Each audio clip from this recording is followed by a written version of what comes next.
Bonjour à toutes et à tous. Cap aujourd'hui sur le plus grand parc national du Maroc et plus globalement sur un site unique au monde, celui de Khnifis où se trouve ce parc national. Alors il faut savoir que cette région réunit faune et flore de la mer, du désert et de la lagune, ce qui fait justement d'elle un site unique. Une croisée des chemins entre biodiversité, trésors archéologiques et ruines historiques. Tout cela reste peu connu du public. Du coup, un amoureux de cette région a décidé tout simplement de lui consacrer un ouvrage, une invitation à sa découverte certes, mais aussi et surtout un appel à sa préservation. Karim Ngaye, bonjour et bienvenue. Bonjour. On va tout d'abord parler de l'intitulé de votre ouvrage qui est assez volumineux, que j'ai à côté de moi ici. Khnifis de Terfaya, la légende du petit scarabée. Alors tout d'abord, parlez-nous de ce nom qui est Khnifis, qui veut dire scarabée. Détrompez-moi si je me trompe. Écoutez, quand on est dans la mer, qu'on est marin, on cartographie son espace en fonction des bouts de terre qu'on rencontre, les îles, les archipels, etc. Quand on est dans le désert, l'immensité, elle est terrestre. Le repère, à l'inverse, c'est l'eau. Et donc, les nomades, ils se repèrent surtout en fonction du littoral d'un côté, mais surtout les puits qui sont très importants pour les étapes de transhumance. Et il y a une série de puits qui étaient connus depuis les temps immémoriaux par les nomades dans la lagune de Naïla, je dis bien Naïla et pas Khnifis, on reviendra dessus, qui étaient connus pour recueillir des petits coléoptères, des petits scarabées, dès qu'on ouvrait le puits, parce que le puits, en fait, ça s'ensable, on le creuse, et ça crée une humidité qui attire les petits scarabées, et donc on les appelait les puits de Khnifis. Par extension, de ces puits, on est passé à Sepra, à côté, qu'on appelait Khnifis, on appelait la lagune Khnifis, et toute une région Khnifis qui reste à définir. Qui vous est compté, et c'est justement le titre du premier chapitre, donc Khnifis, vous étiez compté 15 chapitres en tout. On va peut-être s'arrêter par chapitre, par thématique. Il y a tout d'abord cette thématique que vous venez de citer, il y a la thématique géologique, en tout cas, on sent vraiment que c'est multidimensionnel et que tous les aspects finalement de cette région nous sont comptés finalement par vous et par toutes les photos qui ont été prises pour illustrer tout ce que vous comptez, tout ce que vous racontez là-dessus. Peut-être si on commençait avec celui de l'empreinte du petit scarabée que vous venez d'expliquer, les toponymes. Alors les toponymes, c'est justement pour essayer de délimiter la région de Khnifis. J'essayais de réfléchir sur les noms que les gens de la région lui donnent. Les gens de la région, c'est les nomades, et les nomades, ils définissent leur terre pastorale avec différents noms. Alors, il y a par exemple le Mjatiyat, qui est la zone pastorale de la tribu des Mjat, l'Arigat, qui est du Reg, la zone de Khawinam, qui est la vallée des autruches, etc. Chaque fois, les noms ne sont pas gratuits. Ça chaque fois une explication, et souvent, c'est des explications qui peuvent être des explications du passé. Quand on parle de la vallée des autruches, les autruches, ça n'existe plus depuis les années 50, par exemple. Alors, on parle d'un désert, un désert peuplé de souvenirs et aussi d'histoire. Et il y a cette Santa Cruz de la Mar de Pequeña, qui représente une bâtisse qui a été construite, c'est l'une des plus grosses bâtisses qui a été plutôt construite par les Portugais, c'est cela? Non, par les Espagnols. Justement, c'est pas les Portugais, c'est les Espagnols, et c'est très important la différence. La bâtisse n'est pas grosse.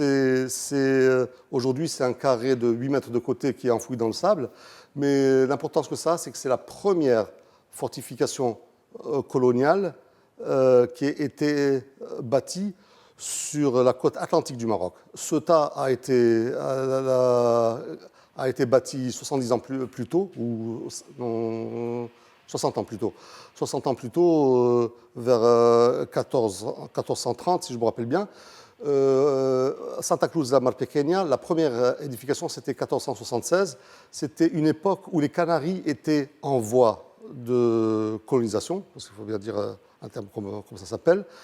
Et à l'époque, des seigneurs de guerre venus d'Espagne faisaient des razzias sur les Canaries, tout comme sur la côte marocaine. en venant avec leur caravelle, le type de bateau que Christophe Colomb a utilisé 20 ans plus tard pour découvrir les Amériques. Et ils ont fait les razzias pendant un certain moment jusqu'au jour où ils se sont rendus compte qu'en fait, c'était pas ça le meilleur calcul. Le meilleur calcul, c'était de capter les flux caravaniers. Parce que les caravanes passaient non loin de là.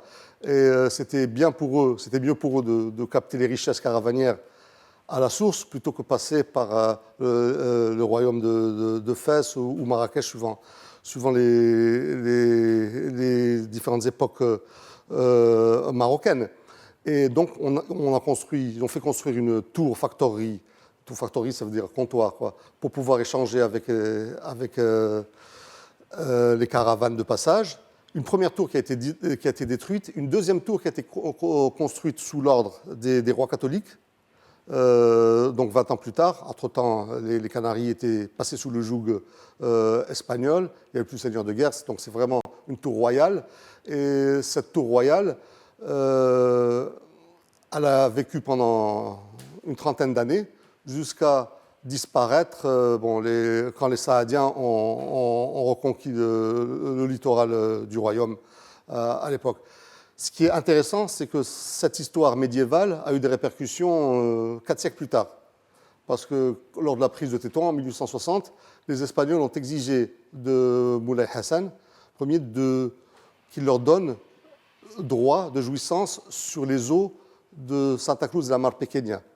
Et il y a eu une trentaine d'années de tractation pour qu'on définisse où ça se trouvait. Et par erreur peut-être calculée, on a délimité que Santa Cruz de la Mar Pequeña était à Sidi Ifni. Et c'est comme ça que Sidi Ifni est devenu espagnol. Waouh, on en fait des découvertes, en tout cas avec vous. Alors, ce qui pousse peut-être à la réflexion, c'est que vous êtes à la base zoologiste.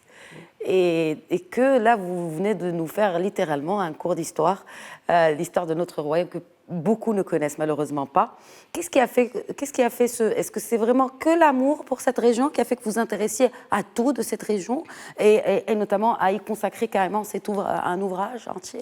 Là, peut-être que je devrais rendre hommage à 2 grands hommes d'État de ce pays, parce que ce livre, à l'origine, a été une initiative de Si Ahmed Haji, qui était le directeur de l'Agence du Sud, qui avait vraiment compris ce qu'était le marketing territorial.